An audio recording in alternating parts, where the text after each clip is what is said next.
안녕하세요. 탐스러운 지구과학 2의 정영일입니다. 여러분들 이제 우리 18강까지는요. 우리가 지각의 변동까지 배웠습니다. 그죠? 자, 이제 우리가 배울 내용이 좀 주제가 좀 달라지긴 했는데요. 어차피 지구에 관련된 내용인데 단원 봤더니 19강 지구의 역사입니다. 어떤 역사가 있는지를 따져보는 건데요. 자, 일단 우리 교재로는요 89쪽에 나와 있어요. 자, 89쪽에 있는 내용, 오늘 배울 내용이 어떤 내용이 있는지 일단 개요부터 한번 살펴보고 나서 수업 시작하도록 하겠습니다. 자, 개요를 봤더니 우리 지구의 역사는 뭐 글로 기록되어 있는 게 아니라서 일단 첫 번째 우리 지층이라든가 그다음에 화석상의 그 연구를 통해서 알아냅니다. 그래서 오늘은요 주된 게 지층입니다. 지층이 어떻게 생성이 되고 그리고 그 지층 안에 있는 퇴적 구조를 가지고 무엇을 알아낼 수 있는지. 참고로 우리 퇴적 구조는 9강에서 살짝 알아봤는데요. 여기서 다시 한번 알아보고요. 그 다음에 조금 이제 우리가 자주 이용하는 원리들이 있습니다. 여기 총 5가지의 원리가 있는데요. 그 중에서도 우리 17강에서 부정합을 안 하고 이리로 넘어왔었어요. 그죠? 자, 부정합의 법칙에서 더 자세히 설명하도록 하고요. 그러고 나서 이제 지층을 대비도 한번 해보고 지층의 나이가 얼마인지 우리가 절대 연령 그리고 상대 연령으로 따져보겠습니다. 마지막에는 지구의 나이가 몇 살인지 그 내용까지 한번 살펴볼게요. 자, 일단 우리가 지구의 역사를 알기 위해서 먼저 지층부터 알아야 됩니다. 자, 지층 선생님한테 칠판 한번 그려볼게요. 자, 이렇게 물 밑에 땅이 있을 때요. 자, 일단 지층은 퇴적물들이 쌓여서 만들어진 게 지층인데요. 자, 이렇게 입자가 큰 퇴적물이 쌓였다고 치고, 자, 그 다음에 입자가 가는 퇴적물이 쌓인다고 치고요.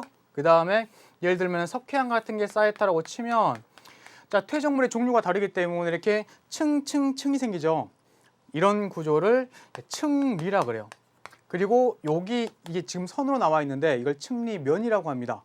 자, 일반적으로 이렇게 수평선과 이렇게 나란한 이렇게 줄무늬를 갖게 된다는 건데 여기서 주의할 점이 있어요. 우리가 변성하면서 뭘 배웠냐면 줄무늬 중에서 염리 이런 거 있죠.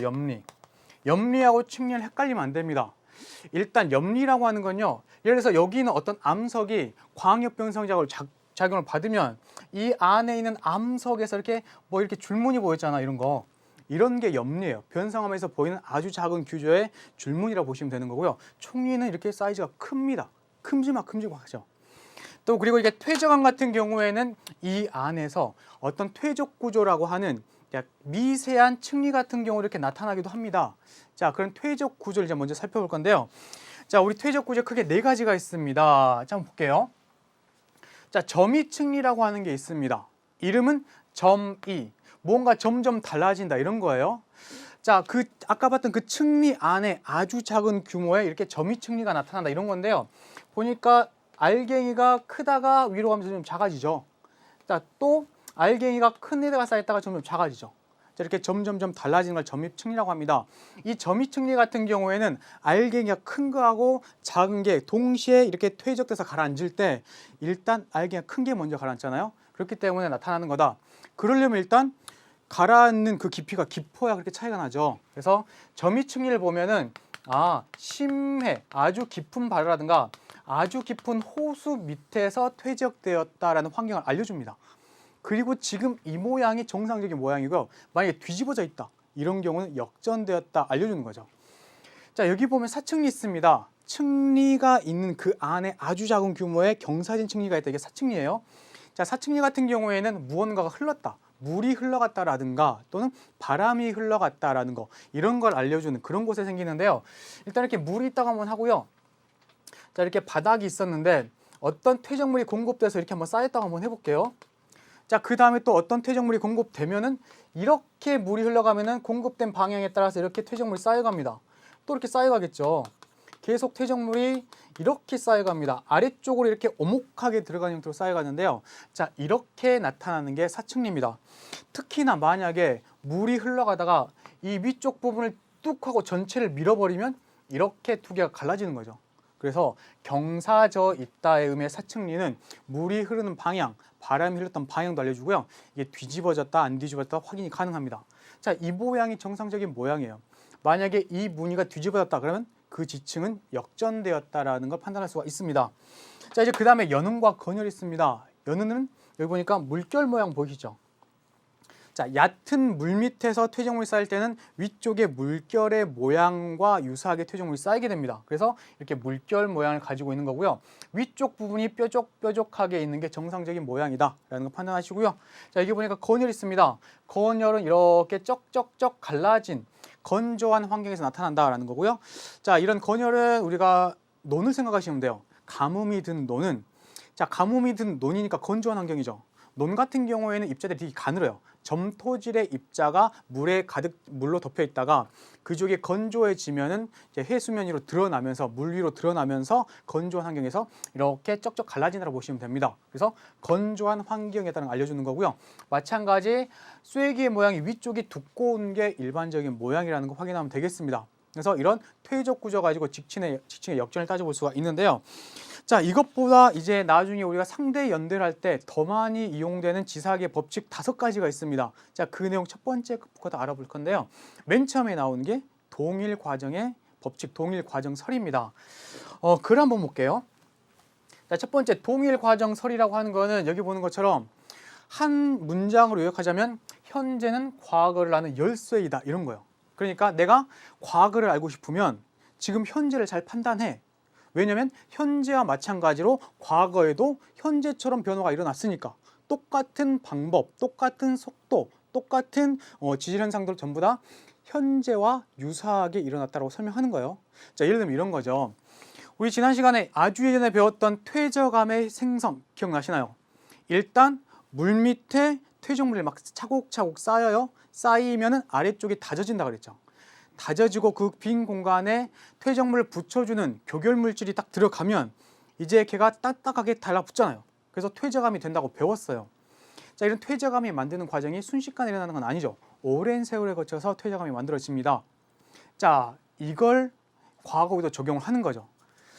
과거에도 현재와 같은 과정으로 퇴적암이 만들어졌고 현재와 같은 속도로 퇴적암이 만들어졌다라고 하는 게 동일 과정설의 대표적인 예입니다. 얘랑 반대되는 게 이게 있어요. 격변설이라는 게 있어요. 급격하게 변했다라고 하는 게 격변설입니다. 예를 들면은 지금 지구상에 존재하는 퇴적암이 정말 많은데요. 그 퇴적암들이 어느 한순간에 대홍수가 일어났을 때 순식간에 전부 다 만들어졌다라고 설명하면 격변설입니다. 그런데 격변설이 아니라 우리는 뭐라고요? 동일 과정설이 맞다는 거예요. 그래서 첫 번째 지사학의 법칙은 동일 과정설입니다. 자, 이제 두 번째 갈게요. 두 번째는 지층 누중의 법칙입니다. 선생님 그림 한번 그려보면요. 지층 누중의 법칙은 이렇게 생각하시면 돼요. 자, 지층이 쌓일 때 이렇게 차곡차곡 쌓이잖아요. 차곡차곡 쌓이기 때문에 자, 1, 2, 3, 4의 순으로 쌓입니다. 그러니까 지층을 딱 봤을 때 이 지층이 뒤집어진 게 아니라고 하면 아래에 있는 게 가장 오래전에 쌓인 거다. 가장 오래되었다라고 하는 게 지층 누중의 법칙입니다.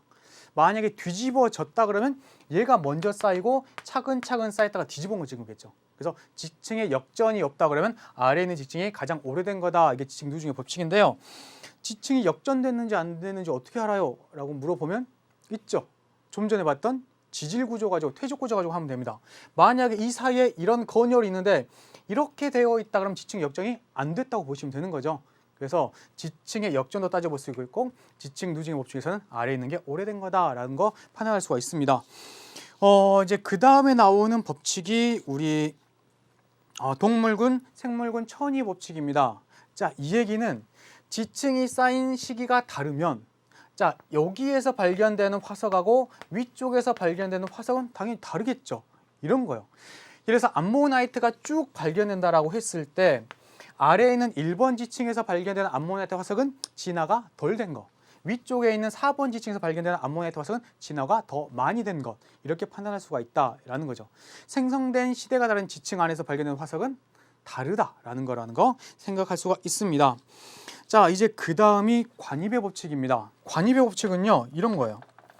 자, 지층이 있고 그 지층을 마그마가 뚫고 들어왔을 때, 자, 뚫고 들어오고 나서 식으면 여기 화성암이 만들어지잖아요. 화성암이 만들어졌을 때 이걸 5번이라고 하면 5번 관입한 암석이 관입당한 1, 2, 3, 4번보다 최근에 만들어졌다. 이게 관입의 법칙입니다. 어려운 거 아니죠. 말을 바꿔 표현하면 관입당한 암석은 관입한 암석보다 오래전에 만들어진 거다. 이게 관입의 법칙인데요. 근데 관입의 법칙에 좀 주의해야 될 게 있어요. 옆에 한번 그려볼게요. 관이법칙에서는 이렇게 표현되는 경우도 있습니다. 지층을 이렇게 세 개를 그렸는데요. 자, 마그마가 관입을 해서 이런 모양으로 형태가 나타난다고 한번 해볼게요. 자, 이런 모양으로 화성암을 만들었습니다. 자, 이때 1번, 2번, 3번, 4번이라고 하면 자, 생성된 순서가 당연히 1번 만들어지고 2번 만들어지고 3번이 만들어지죠. 4번은요. 3번보다 먼저일까요? 나중일까요? 자, 생각하는 방법은 두 개예요. 1번, 2번, 3번, 4번이 만들어진 후에 아니 1번, 2번, 4번 선생님 화성암을 3번이라고 쓸게요. 자, 1번, 2번, 4번이 만들어진 후에 3번이 관입을 했다라고 생각할 수도 있고요. 다른 방법으로 1번, 2번이 있었고 3번이 관입하면서 지표로 분출된 후에 4번이 위에 쌓였다고 생각할 수도 있잖아요. 그죠? 그렇기 때문에 이런 게 좀 애매합니다. 이럴 때는요. 우리 교재에 있는 이런 그림 가지고 공부하시면 돼요. 볼게요. 자, 변성작용을 받은 부분 가지고 따져보는데요. 예를 들어서 자, A가 있고 그 다음에 B가 있는데 그리고 C가 있는데 A, B, C인지 A, C, B인지 순서를 따질 때 자, B 지층의 위쪽에 마그마가 관입하면서 변성된 부분이 나타난다라고 하면은 당연히 A 있고 C 있는 상태에 B가 들어온 거죠. 만약에 그렇지 않고요. A가 있고 B가 있는데 자, A 이쪽 부분은 변성작용을 받았지만 위쪽 부분에 C의 변성작용이 받지 않았다고 하면 B가 분출되고 나서 C가 위에 덮여 쌓인 거죠. 자, 그렇기 때문에 관입과 분출에서는 자, 이 그림에서 이 부분이 변성작용을 받았냐 안 받았냐 이게 중요합니다. 당연히 이 아래쪽은 변성작용을 받았겠지만 자, 이 부분이 변성작용을 받았다라 그러면 4번이 먼저 쌓였다는 얘기고요. 만약에 변성작용을 받지 않았다 그러면 3번이 관입해서 나오고 나중에 B가 쌓였다는 거예요. 그죠? 자, 그렇게 따져볼 수가 있는데 조금 더 어렵게 들어가면은 다음 그림까지도 나올 수가 있습니다. 자, 여기 봤더니 A하고 B가 있어요. A하고 B가 있는데 자, 여기 보니까 B는 화성암입니다. A는 뭐 다른 암석의 종류 다양하게 있을 수가 있겠죠. 자, 이때 A하고 B의 생성 시기의 순서를 따져보라 그러면요. 이렇게 따지면 돼요. 자, 여기 같은 왼쪽 같은 경우에는 화성암이 있고 화성암의 일부가 쪼개졌죠. 쪼개졌는데 거기를 A가 덮은 거예요. 그러면 B가 먼저 있었고 A가 있는 거죠. 그런데 이쪽 같은 경우에는 A가 있는 상태에서 마그마가 차서 들어오는데 마그마가 나중에 화성암을 만드는데 A가 A의 성분의 일부를 포함한 채로 굳은 거예요. 그럼 여기는 A가 먼저 쌓이고 그다음 B가 관입한 거죠. 그래서 순서가 다릅니다. 실제로 요 B가 관입하면서 A 일부 이렇게 변성작용을 받기도 해요. 자, 이렇게 변성작용을 받기도 하는데 자, 일단 포획감을 가지고 어떤 게 어떤 것을 포획하고 있는지 이거 요 순서를 따질 수 있다는 거. 자, 이게 우리 관입과 관련되는 내용입니다. 자, 이제 그 다음에 우리가 보는 게 부정합의 법칙입니다. 자, 부정합은 선생님들 일단 순서를 한번 그려볼게요. 바다 밑에 또는 물 밑에 이렇게 땅이 있고요. 이렇게 물이 있을 때 지층은 일반적으로 해수면과 또는 수면과 이렇게 평행하게 쌓이게 됩니다. 일단 퇴적을 하죠. 퇴적 받습니다. 자, 그런데 지각 변동에 의해서 융기한다고 한번 표현해 볼게요. 위로 올라간다고 표현할게요. 물론 여기 있는 지층이 이렇게 이 모양 그대로 올라올 수도 있어요. 근데 지각 변동을 받았다 그러면 일반적으로 습곡이 만들어지잖아요. 그래서 만약에 습곡 작용을 받으면서 올라왔다고 하면 자, 이 지층은 이렇게 휘게 됩니다. 이렇게 휘겠죠. 이렇게 휜 구조를 갖게 됩니다.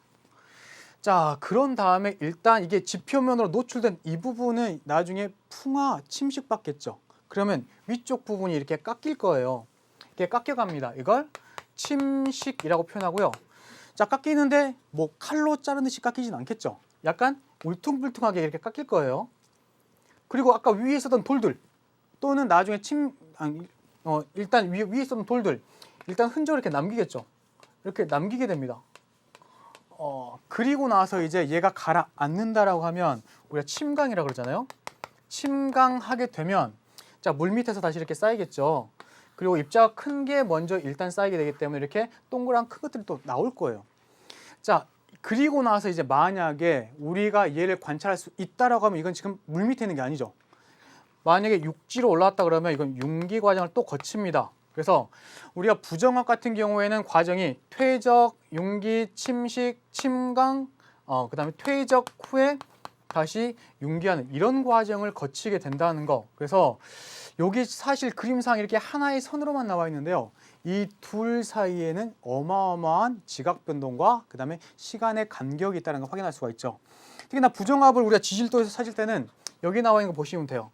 이렇게 약간 울퉁불퉁한 애 요거하고요. 여기 기저여감이라고 하는 애들이 보이네 하면은 부정합이구나 이렇게 판단하시면 됩니다. 자, 이런 부정합 같은 경우에는 세 가지 종류가 있으면 크게 세 가지 종류가 있는데요. 먼저 첫 번째 볼게요. 자, 일반적으로 보이는 모양이 이런 거예요. 자, 부정합 면이 이렇게 있고요. 자, 아래쪽에 있는 게 위쪽에 있는 곳과 경사져 있습니다. 이런 걸 경사 부정합이라 그래요. 자, 만약에 아래쪽에 있는 지층이 위쪽의 지층과 평행하다 이렇게 됐다 그러면 이거는 평행 부정합이 되고요. 간혹 이쪽이 지층이 아니라 퇴적함이 아니라 뭐 화성함이라든가 또는 변성함이 있다 이럴 때는 우리가 난정합이라 그래요. 시간적 간격이 가장 큰 경우가 난정합 해나봤는데요. 크게 이렇게 세 가지의 부정합이 있다는 거 우리가 판단할 수가 있습니다. 자, 부정합에서 실제로 중요한 것은 요약을 한번 할게요. 자, 다음 글을 보면서 요약 한번 하겠습니다. 여러분들이 부정합에서 꼭 기억해야 될 것 첫 번째는요. 부정합. 퇴적이 연속적으로 일어난 경우는 차곡차곡 쌓여서 정합이라고 하는데 퇴적이 중단된 시기에 나타난다는 거. 퇴적이 중단된 시기가 있다. 이건 다른 말로 부정합이 있다 이렇게 보셔도 돼요. 퇴적이 중단된 시기. 이게 부정합과 관련된 첫 번째 포인트가 되고요. 두 번째는 두 지층 사이에 시간적 차이가 크게 나타난다. 시간 차이가 크다. 이게 두 번째 포인트가 됩니다. 그래서 부정합의 포인트 두 번째 거고요. 세 번째, 그러다 보니 상하 위쪽과 아래쪽의 시간 차이가 크다 보니까 화석이 달라져서 지질 시대를 구분할 때 이용한다라는 거 이게 세 번째 포인트가 되고요. 마지막 포인트는 여기 보이는 것처럼 대규모 지각 변동이 있었다라는 것도 포인트가 돼요. 특히나 우리가 육지에서 발견되는 부정합 같은 경우에는 침강 한 번, 융기 두 번, 최소 융기 두 번이 있었다라는 것도 우리가 알 수가 있다라는 거. 그래서 부정합에서는 이 정도 내용 여러분 꼭 기억하셔야 됩니다. 자, 실제로 우리 지질도를 보고 나서 어떻게 나타나는지 한번 살펴볼게요. 자, 우리 교재에 있는 그림에서 이제 이런 그림이 좀 익숙해져야 돼요. 자, 익숙해질 때 일단 완벽하게 한번 분석을 한번 해보죠. 자, 먼저 맨 처음에 쌓인 지층은 역전이 없었다고 가정하면 맨 처음에는 A가 먼저 쌓이겠죠. A가 쌓였습니다. 그리고 그 위에 B가 쌓이죠. B가 쌓였습니다.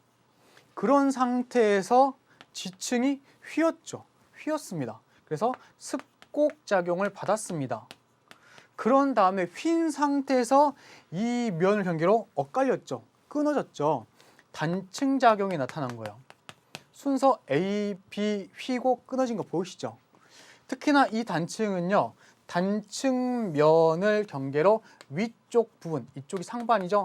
상반이 위로 올라갔습니다. 상반이 상승하면 역단층이죠. 자, 역단층이 나타났다라는 거고요. 그리고 나서 전부 다 위쪽에 딱 잘렸어요. 잘렸죠. 이게 뭐다? 부정합이다라고 보면 됩니다. 자, 부정합 다음에 이렇게 C가 이제 쌓인 거죠. 자, 그래서 순서를 따지면 이런 순서가 된다라는 거 기억할 수가 있고요. 자, 부정합이 나타났다는 얘기는 융기 한 번 했고 침강 한 번 했고 융기 다시 한 번 했다는 얘기죠. 자, 지표에서 봤을 때 부정합을 봤다는 얘기는 융기가 다시 마지막에 있었다라는 것까지 확인이 가능합니다. 지금까지는 이렇게 우리가 어느 지역에서 그 지하에 있는 지질구를 한번 따져본 거예요. 순서 따져봤고 어떤 지각 변동을 받았는지 따져본 거죠. 그런데 이렇게 관심 가는 사람도 있을 것 같은데요. 예를 들면은 우리나라의 지질, 우리나라에서도 선생님이 지금 있는 곳은 서울에 있는 그 땅, 지하에 있는 지질도하고 우리 선생님 있는 곳에 땅의 그 지층하고 비교적 가까운 인천에 있는 땅, 그 땅의 지질, 그 지층하고 한번 비교를 해보고 싶어요. 또는 인천이 아니라 저 미국이라든가 독일에 있는 그런 지층하고 비교 한번 해보고 싶어요. 이렇게 비교해 보는 거 우리 두 글자로 대비라고 합니다. 대비. 자, 그런데 이 대비에 크게 두 가지가 있어요. 대비할 때 비교적 가까운 지역은 돌 가지고 따져보면 돼요. 암상이라고 하는 암석의 종류라든가 지질 구조라든가 이런 거 가지고 따져보면 되는 거고요. 아주 멀리 있는 경우는 암산 가지고 따져볼 수가 없기 때문에 화석 가지고 따져봅니다. 그래서 우리가 대비에는 크게 두 가지가 있습니다. 암상현 대비, 그 다음에 화석현 대비가 있는데, 자, 대비를 한번 해볼게요. 암상현 대비는요, 간단합니다. 이렇게 보시면 돼요. 자, A라는 지역과 A에서 B에 가까운 B 지역, C 지역, D 지역이 있다라고 했을 때, 예를 들면 A 지역 보니까 셰일이 쌓여 있고, 그 다음에 석단층이 쌓여 있고, 석회암이 쌓여 있고, 예를 들어서 여감이라든가 또는 또 뭐라고 한번 써볼까요? 사암이라든가 다시 석회암 이렇게 쌓여 있다라고 하면, 그리고 B 지역에 셰일 있고, 여기 석회암 있고, 셰일 있고, 이렇게 등등 이렇게 쌓여 있다라고 하면, 우리가 알 수 있는 사실은 요거예요. 여기 보이는 셰일하고 A 지역의 셰일하고 그 다음에 B 지역의 셰일하고 C 지역의 셰일하고 D 지역의 셰일은 동시에 쌓였겠구나라고 판단이 가능합니다. 또 석회암, 석회암이 동시에 쌓였겠구나라고 판단이 가능하죠. 그죠? 그렇게 해서 인근 지역의 지층들을 비교해서 지층이 어떤 순서로 쌓여 있는지 이렇게 판단이 가능하게 하는 것, 이걸 우리가 암상현 대비라고 하는데요. 친구들 중에서 이런 궁금증이 생긴 친구들도 있을 거예요. 선생님, 여기 있는 석회암하고요, 여기 있는 석회암이 동시에 쌓였다고 할 수 있잖아요. 이런 궁금증 드는 친구들 있죠. 또는 선생님, 이게 꼭 이게 아니라 위쪽에 있는 걸 수도 있잖아요. 이렇게 생각하는 판단하는 친구들도 있죠. 그래서 암상을 대비할 때는 건층이라는 게 필요해요. 키가 되는 지층이 필요합니다. 열쇠층이 필요한 거예요. 특히나 여기에서 포함되어 있는 석탄층이 그런 기준이 됩니다. 또는 응해암층이라고 하는 화산 활동이 나타났을 때 만들어지는 지층, 이런 응해암층이 건층이 됩니다. 그래서 자, 이 그림을 볼 때는 맨 처음에 어떻게 판단하시면 되냐면 석탄층 있네? 그럼 얘는 똑같은 시기에 쌓인 층이라고 얘기하고 나서 그 다음부터 비교를 하는 거예요. 그럼 결국에 우리 어떻게 할 수 있냐면요. 얘가 먼저 쌓이고 그 다음에 A, B, C 지역에서 동시에 쌓이고 그 다음에 여기가 쌓였네? 얘하고 얘 사이에 이 사이에 있는 층은 안 쌓였네? 퇴적이 중단된 시기가 있네? 여기도 퇴적이 중단됐네? 퇴적이 중단됐네? 그리고 나서 석탄층이 동시에 쌓였구나. 그 다음에 석회암이 쌓였고 그리고 이렇게 여감이 쌓이고 이렇게 따져볼 수가 있다는 거죠. 그럼 결국에 전체를 비교해서 가장 먼저 쌓인 층은 얘구나라는 것도 판단이 가능합니다. 그럼 이 지역에서 가장 최근에 쌓인 거, 가장 먼저 쌓인 거라면 가장 최근에 쌓인 거 위쪽에 있구나라고 판단도 가능하죠. 이게 암상에 의한 대비고요. 비교적 가까운 지역끼리는 비교가 가능합니다. 자, 그런데 가깝지 않고 멀리 있는 지역, 이런 경우는 좀 힘들어요. 그래서 이용하는 게 화석입니다. 자, 화석 볼게요. 자, 화석에 의한 대비는요, 우리가 표준 화석을 사용합니다. 어느 시대에 살았던 대표적인 화석들, 이렇게 비교하는 건데요. 자, 만약에 이쪽이 우리나라고 이쪽이 만약에 독일이라고 한번 해보면요. 자, 동시에 쌓였구나 판단이 가능하죠. 똑같은 화석이니까요. 그럼 결국에 5번이 쌓이고 두 나라에서 이렇게 동시에 쌓이고 그 다음에 우리나라에서 쌓일 동안 여기서는 좀 쉬었다가 동시에 쌓이고 자, 쌓일 동안 우리나라 쉬었다가 동시에 쌓이고 이렇게 판단이 가능합니다. 그죠? 그리고 가장 오래전에 쌓인 것은 여기는 5번이구나 판단도 가능하다는 거. 자, 이렇게 지층을 대비해 볼 수가 있습니다. 그렇다면 우리 여러분들 이렇게 지층 대비까지는 해봤는데요.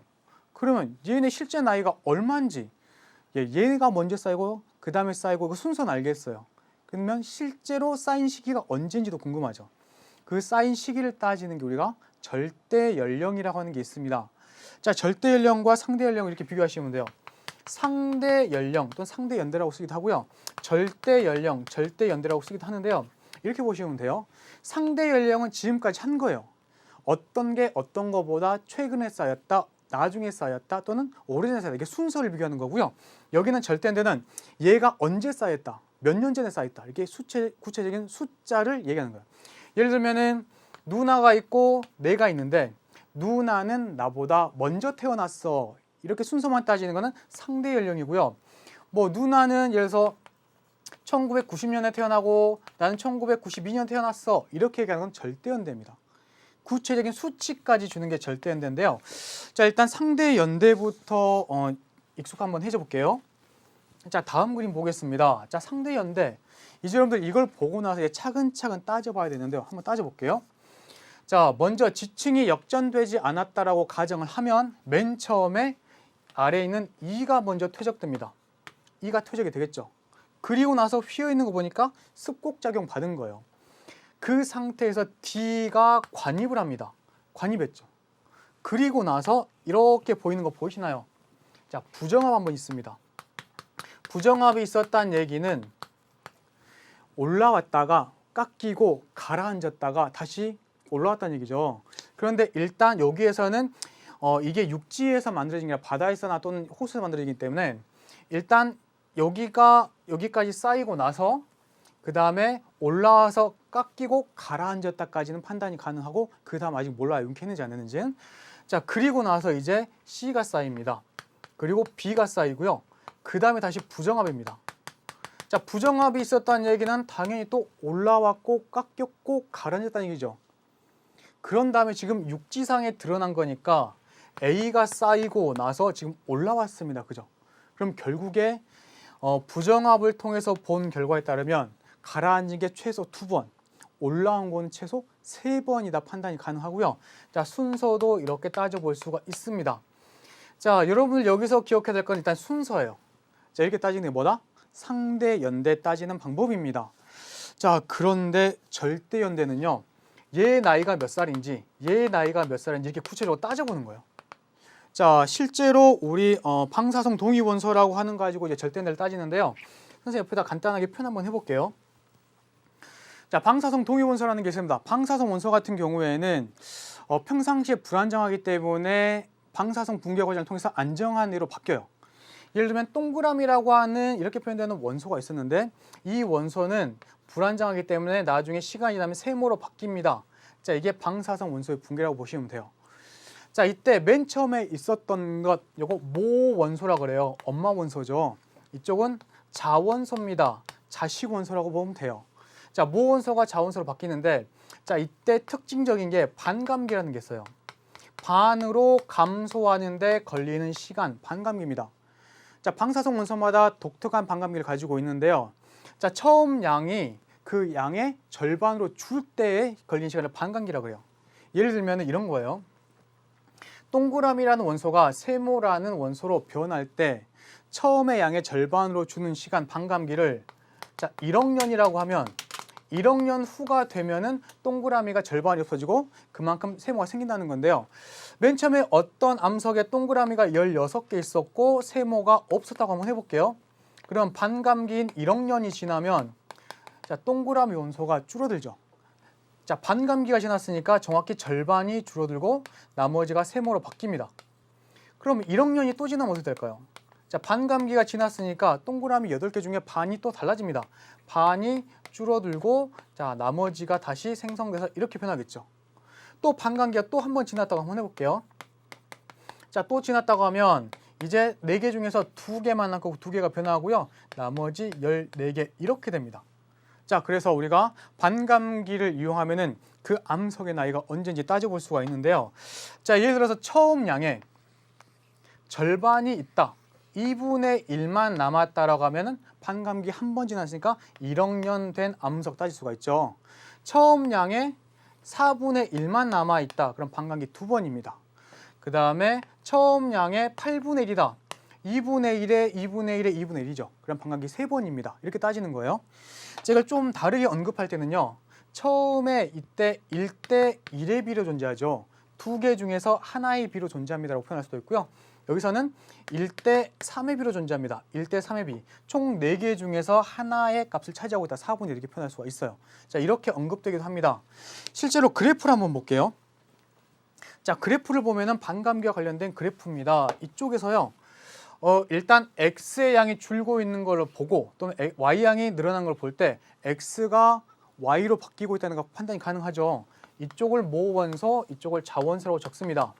자, 그리고 맨 처음에 100에서 출발해서 자 50이 됐을 때까지 걸린 시간을 봤더니 0.5억 년입니다. 그럼 반감기가 0.5억 년이죠. 자, 그래서 반감기까지 판단할 수가 있다라는 거 그래프상에서 확인이 가능합니다. 이걸 이용해 가지고 우리 교재에 나와 있는 거 91쪽에 나와 있는 거 한번 해볼게요. 자, 여기 보니까 왼쪽에서는 지층의 생성 순서를 따져봐야 됩니다. 그리고 오른쪽에는 반감기와 관련된 그림이 나와 있고요. 자, 여기에서 각각의 A하고 C에 있는 남아있는 양을 한번 줬는데요. 한번 볼까요? 일단 왼쪽에서는 생성 순서 따집니다. 일단 맨 처음에는 보다시피 B가 먼저 쌓입니다. B가 이렇게 먼저 쌓이죠.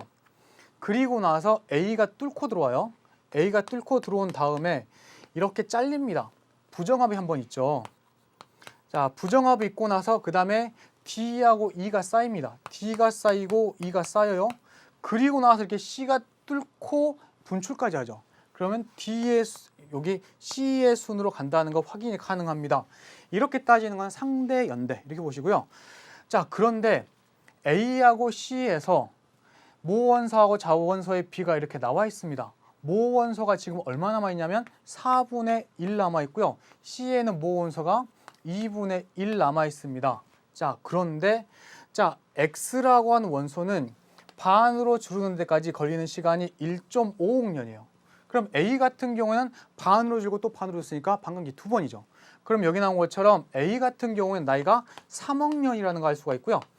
그 다음에 C 같은 경우는 2분의 1입니다. 반감기 한 번 지났죠. 그럼 나이가 C는 1.5억 년이다 이렇게 판단이 가능합니다. 그러면 B는 3억 년보다 더 오래됐다. 그 다음에 여기 나오는 D하고 E는 3억 년과 1.5억 년 사이다라는 거 판단까지 가능합니다. 자, 이렇게 따져볼 수가 있다라는 거, 이게 반감기를 이용하는 내용이고요. 이렇게 이제 선생님이 일단 반감기를 구하는 방법까지 했는데요. 자, 여러분들 중에서 선생님 왜 반감기는 여기 있는 B, D, E는 안 주고 이게 관입한 거나 관입해서 분출한 화성암만 하나요? 라는 친구도 있을 거예요. 자, 암석의 반감기는 주로 화성암에서 우리가 알아낼 수가 있습니다. 자, 왜냐면요. 자, 마그마가 식어서 만들어진 화성암 같은 경우는 일단 화성암이 녹아서 마그마가 돼야죠. 또는 어떤 퇴적암이나 변성암이 녹아서 마그마가 돼야죠. 마그마가 되면 거기 안에 있는 물질들이 움직일 수가 있습니다. 그러다 보면은 모원소는 모원소끼리, 자원소는 자원소끼리 이렇게 분리가 가능해요. 그 상태에서 마그마 굳으면 화성암이 되죠. 그러면 모원소만 모여 있는 그런 암석이 생겨요. 그렇기 때문에 가능합니다. 하지만 퇴적암은 불가능해요. 왜냐하면 퇴적암 같은 경우에는 A라는 암석과 B라는 암석과 C라는 암석이 생성 시대가 다른데 얘네가 쪼개져서 퇴적물이 되잖아요. 얘네가 모여서 쌓여서 퇴적암이 만들어지기 때문에 어느 부분은 A의 시기, 어느 부분은 B의 시기 이렇게 되니까 판단이 어렵습니다. 그래서 퇴적암 같은 경우에는 암석의 연령을 따질 수가 없고요. 변성암 같은 경우는 변환 시기는 따질 수가 있어요. 변성 작용을 받은 시기까지 따질 수가 있습니다. 선생님 퇴적암 같은 경우 왜 못 따져요? 이해가 되시죠? 근데 퇴적암의 안에 들어있는 우리가 어떤 여러 가지 유기물은요 우리가 따져볼 수도 있어요. 퇴적암은 못 따지지만 퇴적암에 들어있는 거기는 뭐 화석이라든가 또는 거기는 어떤 유기물이 남아있다 그러면 그거는 따져볼 수가 있습니다. 그래서 선생님 간단하게 표현 한번 해볼게요. 이런 경우에요. 자, 예를 들어서 퇴적암이 있는데 퇴적암에 어떤 식물의 화석이 있다. 예를 들어서 선생님이 이렇게 빗살무늬 토기 한번 그려볼까요? 여러분 빗살무늬 토기 아시죠? 만약 빗살무늬 토기 안에 이렇게 뭐 예전에 식물의 씨앗이 있다 이런 경우라든가 또는 뭐 조개 껍질이 있다 막 기타 등등 이렇게 뭐 담겨 있었을 거예요. 예전에 뭘 담는 도구이기 때문에 이럴 때 여기에 있는 씨앗 같은 경우 이런 경우를 분석하면 우리가 알 수가 있습니다. 간단하게 원리 한번 설명해 줄게요. 자, 이렇게 땅이 있고요. 땅 위에 어떤 식물이 자라고 있습니다. 자, 식물의 잎이 이렇게 이따 한번 그려볼게요. 식물이 있습니다. 자, 공기 중에는요 이산화탄소가 있어요. 이산화탄소가 있는데 자, 이산화탄소에 우리 12의 질량을 갖는 이산화탄소 아시죠? 그런데 14의 질량을 갖는 이산화탄소도 있습니다. 조금 이상하네죠. 방사성 탄소 얘를 이용하면요 이 식물이 죽은 시기를 알 수가 있어요. 자, 원리는 뭐냐면 여기 있는 14C 같은 경우에는 자, 붕괴 과정에서 14N으로 변하기도 합니다. 또 반대로 일반으로 공기 중에서 중성자에 의해서 다시 돌아가기도 해요. 그렇기 때문에 일반 평상시에 공기 중에 12C하고 14C는요 그 양의 비율이 일정합니다. 왜냐하면 변화를 안 하고 얘는 변하는데 왔다 갔다 하니까 일정한 상태를 유지하게 되는데요. 자, 식물은 이런 이산탄소를 먹죠. 먹기 때문에 식물 안에도 12C하고 14C가 일정한 비율로 존재를 합니다. 먹고 뱉고 하니까 일정한 비율로 존재를 하는 건데요. 자, 만약에 식물이 죽는다, 이 식물이 죽었다라 그러면 이제 상황이 좀 달라져요. 죽었기 때문에 이산화탄소 더 이상 못 먹죠. 자, 그러면 이 중에서 12C는 변화가 없지만 14C가 점점 양이 줄어듭니다. 그래서 만약에 그래서 100개가 있고 1개가 있는 게 정상이라고 하면은 실제로 그 차이가 더 크지만 1개가 있는 경우라고 하면은 반감기 한 번 지나면 2분의 1로 양이 줄죠. 이 비율이 달라지는 거예요. 또 반감기 한 번 지나면 4분의 1로 14C의 양이 줍니다. 그렇기 때문에 14C하고 12C의 비율을 비교해서 반감기가 몇 번 지났는지 알면은 이 식물이 언제 죽었는지 판단이 가능해요. 그러니까 그 안에 있는 씨앗이 언제 묻혔는지도 가능하고요. 예를 들면 어떤 문서가 발견됐을 때 그 문서를 분석해서도 그 문서가 언제 만들어졌는지 확인이 가능합니다. 장점이죠. 자, 특히나 반감기가 이 정도밖에 안 돼요. 5,700년 정도밖에 안 돼요. 그렇기 때문에 장점입니다. 자, 고문서의 뭐 생성 시대라든가 선사 시대 유물에 언제 만들어진 시기를 판단하기 가능하지만 단점도 있어요. 반감기가 지나면 이 양이 급격하게 줄죠. 그러면 반감기가 너무 많이 지나 버리면 이때부터는 오차가 커지는 거예요. 그렇기 때문에 반감기가 너무 많이 지나면은 판단할 수가 없습니다. 그러니까 얘는 길어봐야 뭐 1억 년 이런 거 가능할까요? 1억 년 이런 거 못 따지겠죠. 그렇기 때문에 가까운 시기, 우리하고 가까운 선사시대 이럴 때 유물만 판단할 수가 있다라는 거. 뭐 고생대, 뭐 중생대 이런 건 판단이 전혀 불가능합니다. 자, 이렇게 따져볼 수가 있고요. 자, 이걸 조금 더 어려운 개념으로 우리 접근한 게 우리 교재에 나와 있습니다. 선생님 14C가 어떻게 14N? 우리가 탄소 같은 경우는 우리가 원자번호가 6번이잖아요. 질소는 원자번호가 7번입니다. 어떻게 붕괴 과정에 의해서 이렇게 원자번호가 커져요? 이렇게 궁금해하는 친구들 있을 거예요. 자, 그 내용이 우리 교재 조금 심화된 내용으로 나와 있는데요. 그림 한번 볼게요. 자, 방사성 붕괴 과정이 크게 두 가지만 생각 한번 해볼게요. 두 가지가 있습니다. 자, 붕괴 과정에서 알파 입자를 내보낸다. 이런 경우는 양성자 2개, 중성자 2개를 나한테서 버리는 거예요. 그러면 양성자 2개가 줄어드니까 원자번호가 2가 뚝 떨어집니다. 원자번호 2가 감소하는 거고요. 자, 전체 4개가 줄어드니까 질량은 4가 이렇게 뚝 줄어드는 거예요. 이런 알파 붕괴 과정이 있는가 하면 베타 붕괴 과정도 있습니다. 자, 여기서 보는 것처럼 자, 여기 있던 양성자 같은 경우 플러스를 띄어내잖아요. 근데 얘가 전자 하나를 던져버려요. 이렇게 베타 입자가 나가버립니다. 자, 그러다 보면 아까 양성자가 중성자로 바뀌죠. 그래서 질량수는 하나 둘 셋 변화가 없지만 원자 번호가 양성자가 하나 감소했기 때문에 원자 번호가 1주는 이런 경우도 나타납니다. 그죠? 자, 이런 경우가 있는데 이걸 우리 교재 어디 있냐면 우리 97쪽에 보니까 아주 어려운 그래프로 나와 있습니다. 그래프 한번 볼까요? 자, 여기 보니까 238 우라늄이라고 하는 게 자, 206 납이라고 하는 걸로 붕괴된 과정 나와 있습니다. 자, 이 내용도 어렵기 때문에 그리고 교재에서 언급되어서 설명하는 거지 선생님이 뭐 학교에서 수업 시간에 설명하지 않으셨으면 그냥 넘어가셔도 돼요. 한번 보겠습니다. 자, 우라늄 같은 경우 238 원자 질량이 238이고요.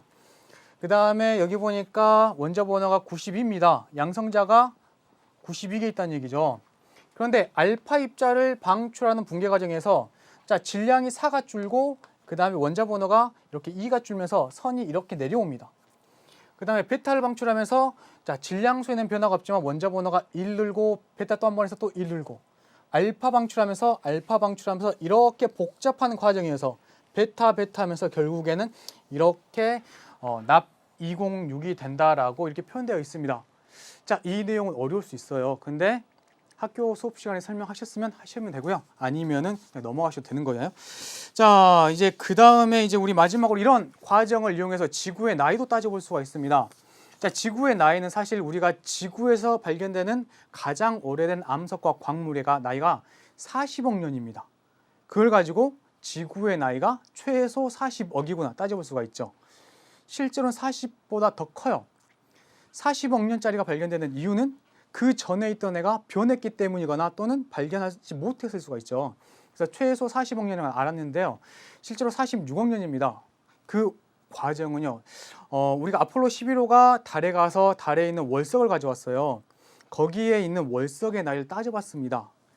원리는 일단 지구라든가 운석이라든가 달이 거의 동시에 만들어졌다는 가정 하에서 월석의 나이 가지고 지구의 나이가 46억 년 따져본 건데요. 자, 우리 교재 보니까 이런 내용도 있네요. 자, 납의 동위 원소 중에서 204, 그다음 206, 207, 208 이렇게 질량을 갖는 납들이 있습니다. 자, 이런 납들이 있는데 여러분 이 중에서 204 요 4개의 차이는요. 여기 있는 납 2개는 우라늄이 붕괴하는 과정에서 나옵니다. 자, 우라늄의 붕괴 과정에서 나오고요. 그다음에 여기 있는 거는 토륨의 붕괴에서 나옵니다. 자, 그러다 보니까 이 양은 처음 양과 변화가 없지만 이게 점점 생겨나죠. 그럼 초기에 이 각각의 비율들을 알고 있으면 얘가 얼마 생겨났는지를 판단할 수가 있고 그다음에 이게 얼마 붕괴했는지 따져볼 수가 있으니까 우라늄이 반감기 몇 번 지나서 양이 지금 얼마다라는 걸 판단할 수가 있어요. 자, 이걸 분석해서 우리가 구해낸 나이가 있습니다. 자, 그 나이가 46억 년입니다. 실제 처음에 204, 206, 207, 208의 뭐 거기 나와 있는 것처럼 패터슨이라는 과학자가 발견했다 그러네요. 자, 이렇게 해서 지구의 나이까지 따져볼 수가 있고요. 자, 이 지금까지 배운 내용을 이제 선생님이 같이 문제 풀면서 적용을 한번 해보도록 하겠습니다.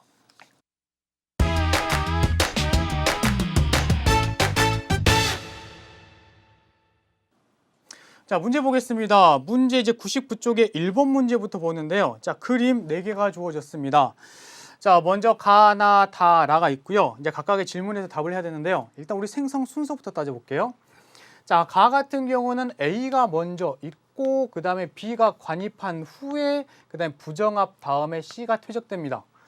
자, 여기서는 B가 일단 퇴적되고 여기 A가 뚫고 들어왔죠. 뚫고 들어온 후에 여기는 C가 퇴적됩니다. 부정합이 있었고요. 여기 보면 A가 있고 부정합이 있고 나서 C 다음에 B가 쭉 관입했습니다. 여기는 A가 있고 부정합이 있고 나서 C가 쌓이고 그 다음에 B가 뚫고 들어왔습니다. 자, 먼저 1번부터 볼게요. 자, A, C 중에서 B가 가장 먼저 생성된 지역을 쓰세요라고 그랬어요. 그럼 B가 가장 먼저 생성된 건 여기 있습니다. 나 이렇게 적어주면 되겠고요. 그 다음에 2번 문제입니다. A, C 중에서 C가 가장 나중에 생성된 곳, C가 가장 나중에 생성된 것은 여기 가하고 나 2개가 있습니다. 그래서 2개 적어주면 되고요. 그 다음 3번 볼게요. 이 지역에서 지층의 생성 순대를 판단하는데 이용된 지사학의 원리가 아닌 것 2가지 골라보세요 했는데요. 일단 쌓이는 순서, 지층 누징의 법칙 사용했죠. 그다음에 부정합의 법칙도 사용했고요. 관입의 법칙도 사용을 했습니다. 그렇기 때문에 동일 과정설과 동물군 천위의 법칙 이거 2개 사용 안 했죠. 그래서 정답이 1번하고 5번이 됩니다. 자, 그 다음에 99쪽에 2번 봅니다. 자, 그림은 어느 지역의 질 단면도입니다. 자, 여기에서 일단 생성 순서부터 한번 따져볼까요? 먼저 A가 먼저 퇴적이 됐죠. 그런 다음에 부정합이 있는 걸로 봐서 일단 B가 있었고 부정합 후에 C가 퇴적됐다는 거 판단이 가능합니다. 그리고 이제 부정합 과정에서는요. 일단 A, B 다음에 융기라든가 또는 침식이라든가 과정이 있었을 거고요. 그 다음에 지금 지표상에 드러났다고 하면 이거 융기 과정이 한 번 더 있었습니다. 자, 이렇게 볼 수가 있죠. 자, 먼저 1번부터 볼게요. A와 C의 관계는 정합이다. A하고 C는 정합이 아니라 부정합입니다. 그래서 거기 있는 거 1번 옳지 않고요. 2번 지층의 생성 순서는 A, C, B다. A, B, C죠. A, C, B가 아니기 때문에 2번도 옳지 않습니다. 자, 그 다음에 3번에서 화성암 B에 의해 A와 C가 모두 변성받았다 그랬는데요. 자, 일단 B가 나중에 관입 또는 분출하고 나서 C가 나왔기 때문에 C가 퇴적될 당시에 B가 이미 존재했었죠. 그렇기 때문에 C는 변성작용 받지 않습니다. 그렇기 때문에 3번도 옳지 않고요. 4번 기저여감은 화성암 B에 의해 포획된 암석이다. 화성암 B에 의해 포획된 게 아니라 자, 나중에 C가 덮은 거잖아요. 그렇기 때문에 4번도 옳지 않습니다. 5번 이 지역에서는 최소한 2회의 융기가 있었다. 자, 2회의 융기 있다는 거 확인이 가능합니다. 정답이 5번이고요. 자, 그 다음에 4번 문제 봅니다. 그림은 퇴적암의 구조를 나타냈습니다. 그리고 퇴적 구조가 각각 표현되어 있는데요. 자, 먼저 가는 입자의 크기가 달라집니다. 점이 층이라는 거, 경사져 있는 사층이라는 거. 자, 이렇게 쐐기 모양의 건열입니다. 이쪽은 연운이죠. 물결 모양으로 판단하는 거고요. 자, 여기에서 우리가 물어보는 거는 역전된 퇴적 구조를 모두 수시를 했어요. 자, 봤더니 물결 모양 익숙하죠. 그 다음에 건열의 모양도 익숙합니다. 둘은 역전된 게 아니고요. 자, 여기 보는 것처럼 뒤집어졌죠. 여기도 뒤집어졌습니다. 그렇기 때문에 가하고 나가 역전된 퇴적 구조다. 그래서 정답은 가, 나가 되고요. 자, 그 다음에 5번 문제 보겠습니다. 5번 문제, 방사성 동위원소의 반감기, 이것 관련 설명이 옳지 않은 것 물어봤는데요. 자, 일단 반감기 같은 경우는 우리가 절대 연령을 따질 수 있는 이유가 반감기가 온도와 압력의 변화에 관계가 없어요. 그렇기 때문에 반감기를 사용하는 거고요. 그 다음에 암석의 절대 연대는 주로 화성암에서 우리가 절대 연대를 측정합니다. 그리고 방사성의 방사성 반감기를 이용하면 지구의 난이도 측정이 가능하고요. 그 다음에 반감기가 한 번 지나면 절반으로 줄어든다는 것. 그 다음에 방사선 탄소, 아까 14C 있잖아요. 이걸 이용하면 고생대 생물, 고생대는요 몇 억 단위예요. 그죠? 5억 4천, 나중에 소개했지만 5억 4천, 2억 5천 이런 겁니다. 그렇기 때문에 억 단위의 시기는 따져볼 수가 없습니다. 자, 그렇기 때문에 5번이 옳지 않은 정답이 되는 거 판단할 수가 있습니다. 자, 그 다음에 100쪽에 있는 6번 문제 갑니다. 자, 여기 보니까 그래프를 줬는데요. 먼저 X하고 Y를 줬는데, 자, 둘 다 방사성 원소입니다. 둘 다 양이 줄고 있죠. 자, 이때 각각의 반감기를 적어보세요라고 했는데요. 자, 먼저 X 같은 경우에는 절반으로 줄 때까지 걸린 시간이 1억 년입니다. 그럼 반감기 1억 년 이렇게 적으면 되고요.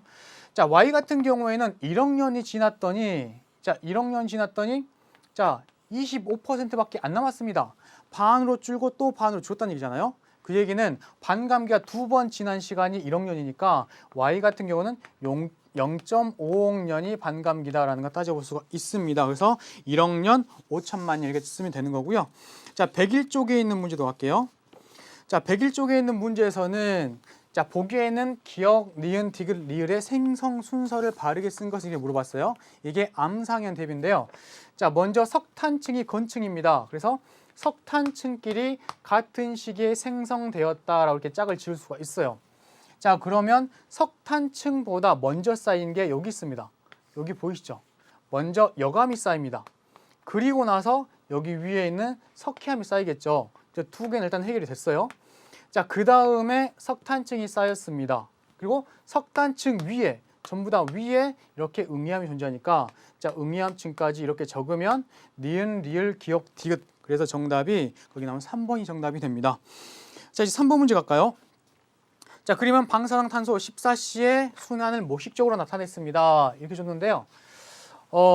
여기 있는 것처럼 방사성 탄소가 자, CO2 형태로 식물체에 들어가고 나서 식물체 안에서 이제 나중에 식물체가 죽어버리면 자, 이 처음에 14C가 많은 상태에서 14C는 양이 점점 줄어듭니다. 이때 14C가 14N으로 질소로 바뀌게 되는데요.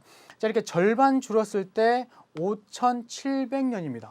그 다음에 5,700년이 한 번 더 지나서 4분의 1로 됐을 때 11,400년이죠. 자, 반감기가 여기 5,700년이라는 거 판단이 가능한 거고요. 자, 그러면 거기 있는 기억부터 보겠습니다. 14C의 반감기는 약 5,700년이다. 맞는 설명이죠.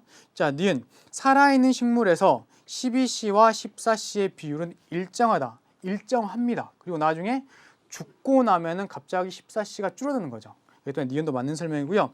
자, 디귿 식물이 죽은 후 17,100년이 경과하면 14C의 양은 처음의 양의 4분의 1이 남는다.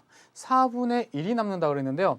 자, 여기 보니까 4분의 1이 남는 시간은 여기 숫자가 잘 안 보이시죠? 자, 이 시기입니다. 114로 시작한 이 시기고요.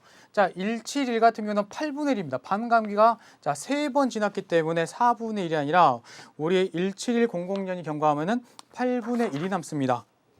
자, 정답은 기억 니은 4번이 정답입니다. 자, 지금까지 해서 우리 19강 해봤고 이제 20강에서는 조금 외울 게 많은 부분이 나옵니다. 우리 20강 지구의 역사 두 번째 시간인데 우리 고생대부터 신생대 이런 내용들 나오거든요. 그래서 선캄브리아부터 공부하도록 하겠습니다. 자, 고생하셨고 선생님 다음 시간에 20강에서 뵙도록 하겠습니다. 다음 시간에 봐요.